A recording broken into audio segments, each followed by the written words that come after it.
So that you know the background of Joplin Proud, we really are all a group of volunteers who felt it was important to commemorate the tornado in some way. We certainly don't want to celebrate what happened here. That would be wrong. But we do want to remember the people that we lost. We do want to find ways to thank the hundreds of thousands of volunteers who came to help us. I don't know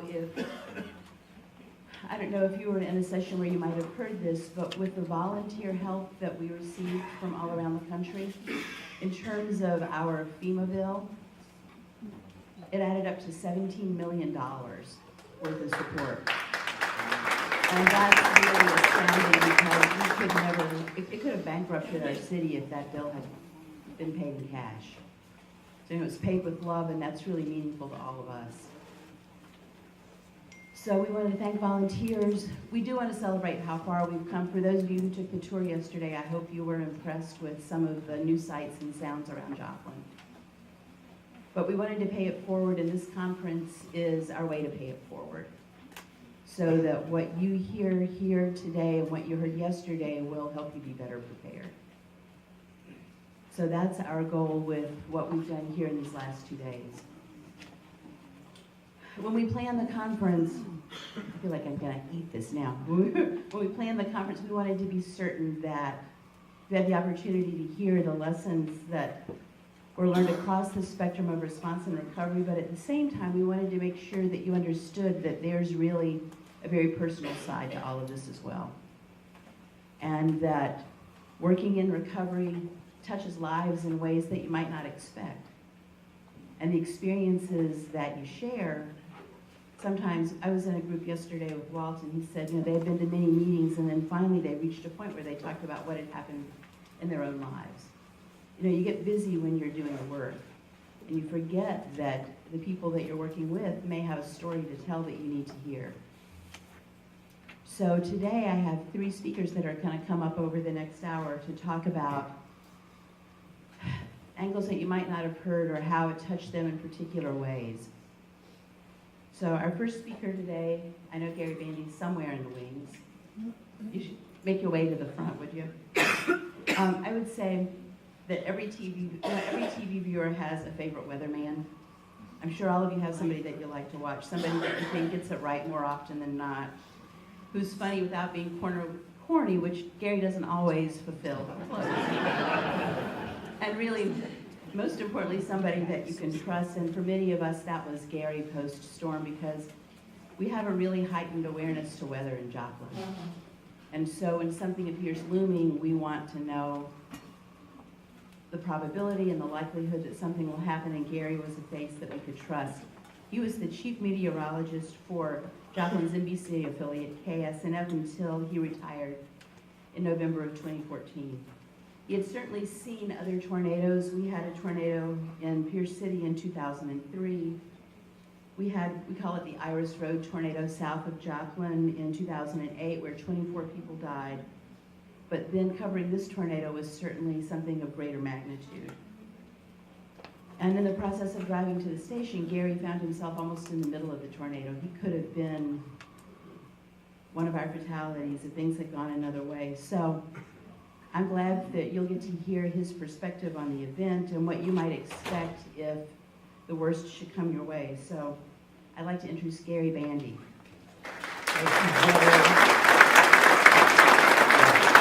I'm going to go a little bit off program because I just have to tell you all that this woman has been an inspiration to Joplin, Missouri. No, it's the honest truth. From 5:31 on the night of May 22nd, 2011 until right now, the work, and the work that she has put into trying to get Joplin back on its feet has been so successful. You all probably saw this yesterday when you went on the bus tour, and it couldn't have been done without you, Jane. And I'm serious about this, and we want everybody in this room to know how important you were to this community and for this conference and for Joplin Proud. Thank you.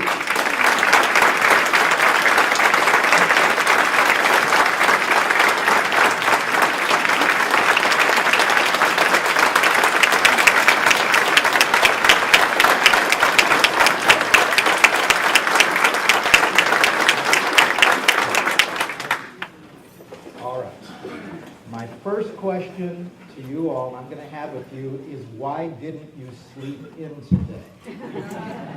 There's a reason that I'm asking this question. All right, the name of my presentation is How to Make the Clicker Work.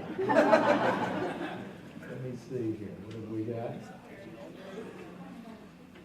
Oh. It's just like being on live television. Oh, got it. That's me. There's me. And what if it happens to you? And that's what I want to get to. That's the name of my presentation. What if it happens to you? And why I was wondering why you're here is because everybody in this room knows that it's not going to happen to you. Because it's never happened to you before, right? At least for many of you. Some of you it has. Maybe you live near a hill. Maybe you live near a body of water.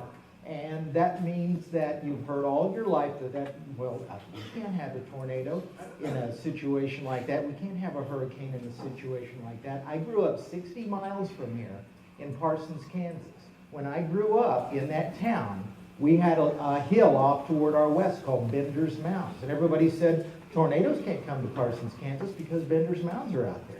Well, in April of 2000, a devastating tornado, and honestly, the first of a series of devastating tornadoes that we have seen in the past 16 years, hit Parsons, Kansas. Anything you might have heard in the past about places that are impossible to be hit by a tornado, that is simply not true. There are, in the Midwest, if you are in Tornado Alley, you're going to have a little bit better chance of that, but there are no places that are impervious to natural disasters, whether you're in the Northeast or on the Gulf Coast. So maybe it actually can happen to you. And what I'm going to tell you are some of the things that I learned as a TV meteorologist in the unfortunate event that it does happen to you. The first thing I learned was don't tempt fate. Never tempt fate. This is the true story. My wife, right there, who I do everything she tells me to, as all of you men well know, she told me in April of 2011 that her parents' 60th wedding anniversary was going to be happening on the weekend of May 21st and 22nd, 2011, and I was not to go to work. So I marched to KSN, and I sat down with the management, and I said, guys, you know Doris. And she told me that when we get to the weekend of May 21st and 22nd, the only thing that's going to get me to come to work on that weekend is an EF5 tornado. And I am absolutely serious. Those words came out of my... It is not my fault. Hold on there. Yeah, it's her fault. No, those words came out of my mouth, and I have plenty of people at the TV station who can back me up. This is a picture that was taken on May 21st, 2011, a very hot Saturday here in the 4 states. My in-laws over there, there's my son in the middle, my wife, right, and there's me, and we were all watching the weather that day, maybe a little concerned about what might be happening over the next 48 hours or so, but don't tempt fate. Now, a little bit more serious.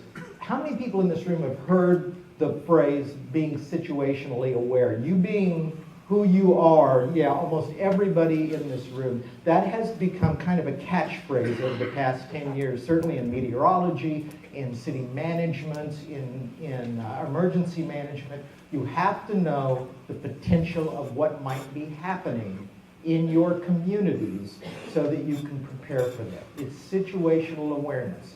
My situational awareness that weekend, because I was 20 miles from Joplin, south of here, at the wedding anniversary of my in-laws, was to keep my eye on the situation. But we had a weekend weather person, we had morning meteorologists, they were on standby in case anything would happen. But here's the part that I want to bring out, and you really can't see it in this slide. I don't know if you can see it over there or not. But this is The forecast discussion, and this is a real meteorological term I'm going to throw out at you, or a mesoscale convective discussion that came down Sunday afternoon at 1:07 in the afternoon, roughly 4.5 hours before the most devastating tornado in 60 years tore through the Joplin and Duquesne areas. You can't read it, but the very last paragraph right here, I'm going to read this to you. Surface winds are veered across the area, which is not a favorable wind direction for tornadoes across the area. You heard me say not. But with strong low-level CAPE and supercells expected, there is an isolated tornado risk this afternoon into this evening. 1:07 in the afternoon, that came down to all the meteorologists in southwest Missouri, southeast Kansas, northeast Oklahoma. We were continuing to be situationally aware, you have to keep watching things like this. If you're in city management, you may be familiar with forecast discussions, or you may already have means of communication with your meteorologist or your regional national weather service, but it's important to be situationally aware and stay situationally aware, because this situation changed dramatically in the course of just a few hours. There is not a person on this planet that expected the strength of the tornado on May 22nd, 2011 to be what it was. Even the National Weather Service said these are the best meteorologists, bar none, in the country. They didn't know how strong that was going to be. I stayed situationally aware. I'm going to let you read this, and I'm going to explain where this came from. By the time 5 o'clock rolled around, and I had been watching the situation on my cell phone throughout the day from down in Seneca, which is about 20 minutes from here, started to see these strong cells pop up in southeast Kansas. They were getting stronger. They were very, very slow moving. By the time 5 o'clock rolled around, we were starting to see severe thunderstorm warnings and tornado warnings. When you're the chief meteorologist of a broadcast affiliate, when you hear tornado warning, you head for the door. Stacy Garvilla's mom is here right now, and she knows exactly what I'm talking about. You head for the door and you go to the station, because whether you have been told not to or not, that is your time to act and act quickly. 5 o'clock, that happened. I get in my car, say goodbye to my wife loudly, and tell her and my family to stay put until they hear from me. Because at this point, we started to see that this had the potential of being serious. 5 o'clock. Get in my car, breaking a lot of speed limits, trying to get to Joplin. I get near I-44, that's when the hail hits. I get closer to I-44, the wind starts to pick up. The clouds are looking extremely threatening. At this point, in order to remain situationally aware, I started to communicate with other people who I knew were watching this situation at home on their radar of their own meteorologists. And these are the anchors from some of the other stations that I knew in town. Tiffany Alaniz, the anchor of KODE. I knew how she was, and I knew she was very carefully watching that situation. This is the text that I got while I was attempting to come to KSN the night of May 22nd. Are you taking cover? Tornado on the ground. I didn't know what was going on. I didn't have radar in front of me. All I knew was the storm was bad, there was hail, there was wind, and I had to get to the station. No, pull over, it's on the ground moving east into Dunaway, get off the highway, take cover. You will intersect on 44 if you don't exit. A number of exclamation points, get off the highway now. Through this particular text that I received, we were able to use its timestamp to determine that, like Jane told you, I missed driving into that tornado directly by 4 minutes. This came across my phone while that tornado was still on the ground, slowly chewing up the Joplin, Missouri area. A little thing I want to tell everybody is that we are fortune tellers, all right? That's really what the job of a meteorologist is. And let me show you what I mean here. This was our set for many years back in the days. This was the portrait that we sent out. The guy on the right, Eric, he's the sports guy. Jim Jackson, legendary newsman Tony Valier, and that's me all the way over to the right. You go to Walmart, and if you tell somebody it's going to rain and it doesn't rain, they will come up to you and they will go, "You said it was going to rain. Why didn't it rain?" And my answer to that was, okay, you've seen this picture, or you see us on TV at night. Everybody to my right, they're telling you stuff that's already happened. I'm telling you stuff that hasn't happened yet. So they're going to get it right a little bit more often than we are. And I gave that advice to Stacy, and I think she maybe uses that on occasion. Another thing that I discovered when I moved, when I finally got into town, and that was a hard thing to do. By the time I crossed I-44 and got closer to Joplin, the sheriff's departments were already out. They were stopping people from entering because this was the west side of Joplin. Tornado still on the ground, moving through the east. They wouldn't let me get through. I stopped my car, run out in the rain and the hail, and the officer who was there had stopped all traffic, and I said, "I've got to get through. I'm the chief meteorologist of KSN." He goes, "I don't care who you are not getting through here." And I said, this is when I started to find out the extent of this problem. "How bad was it?" "It's very bad," said the officer. "Are there deaths?" "Yes." "How many?" "I don't know." The storm was still on the ground. I thanked him, got back in my car, turned around to regroup, try to figure out what was going on, tried to call my wife down at her folks, tried to call the TV stations. You're going to start to see this point where communication becomes an issue. I'm going to get to that in just a couple more minutes. I decided I have got to get to the TV station because that is just the way meteorologists are. Get back in the car. Just so happens that the officer must have been called out somewhere else because he wasn't there anymore. And I took that as a sign that I should drive around his vehicle. And I did, made it to the TV station, walked in the door, and I will never forget what I saw. As I got closer to the station, I saw this. All over western Joplin, tornado on the ground in central and eastern Joplin, western Joplin, neighbors were outside doing everything they humanly could to dig their friends and their neighbors and strangers out of the rubble. Chainsaws were going as this tornado was still on the ground. It was one of the most remarkable things I have ever seen in my life. I will never forget that, along with many other things that I will get to in a moment. That's what happened, but don't underestimate your neighbor's needs, because this is what I also saw happening.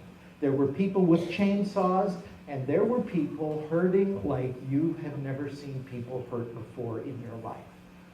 Whatever happens with these natural disasters, if you are with a chainsaw out helping somebody, if you are the person who is being chainsawed out of a situation, you are going to need some help after an experience like this.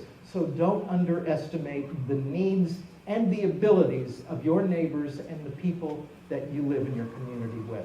Another thing I saw is that things are different now.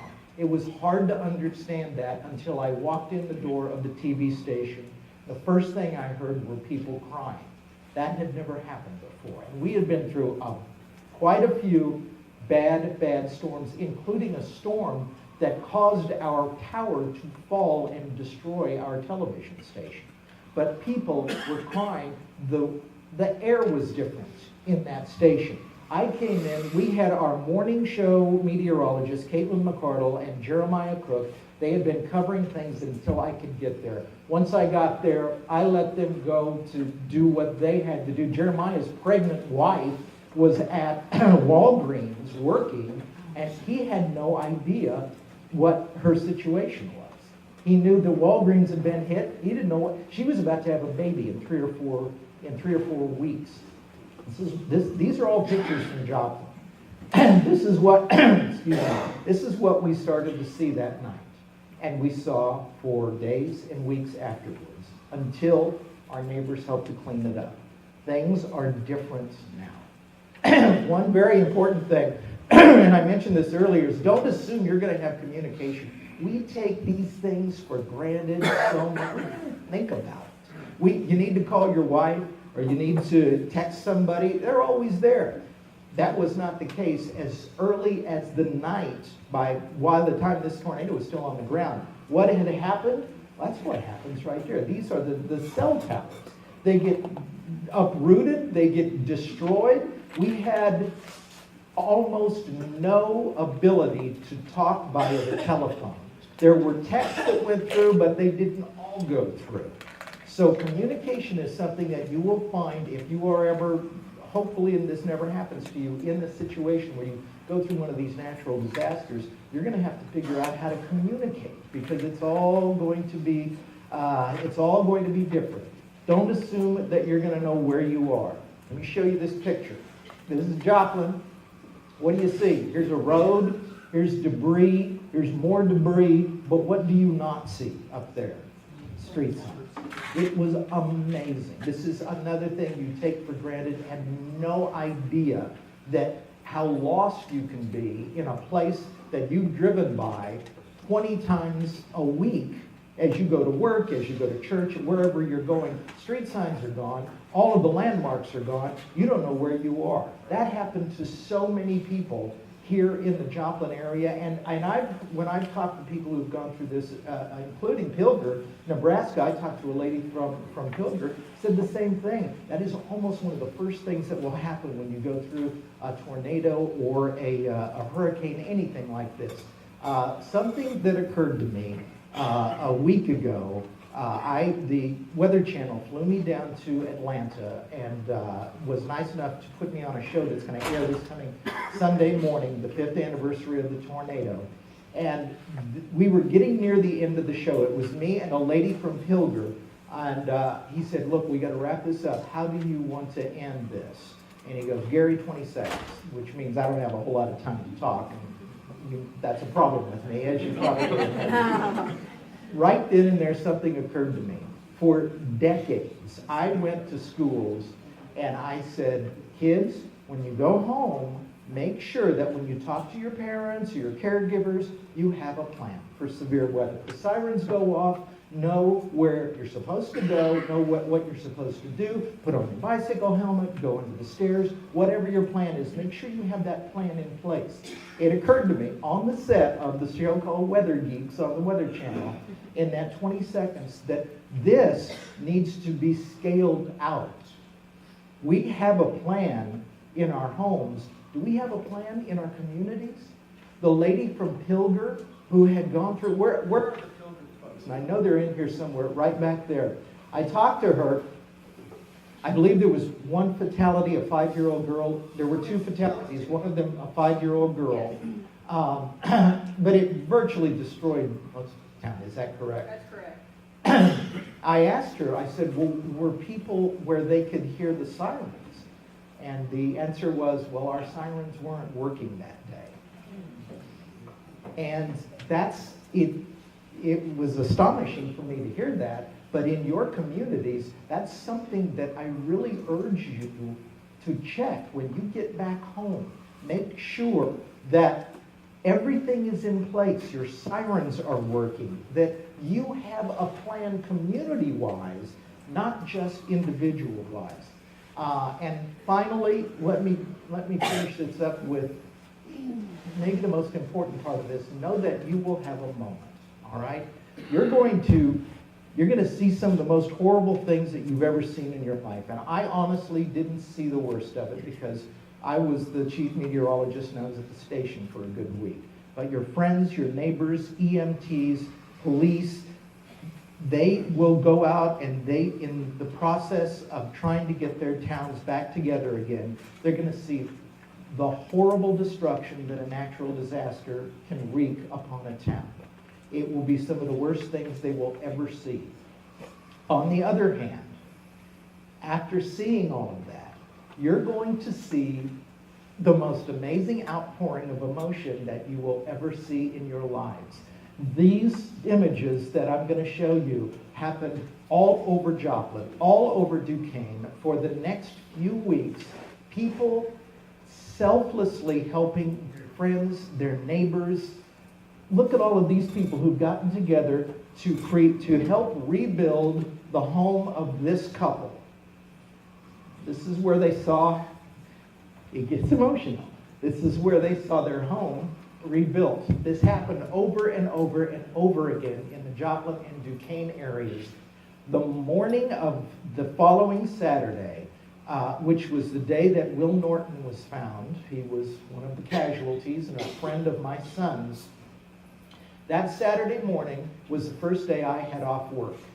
I was at home, and the week's worth of destruction combined with that, the almost unimaginable outpouring of human kindness affected me like I had never been affected before. I absolutely broke down that morning and stayed that way most of the day. That's going to happen to you all if you ever find yourself, and I pray to God that it doesn't happen, in a situation where you have to go through a natural disaster like this.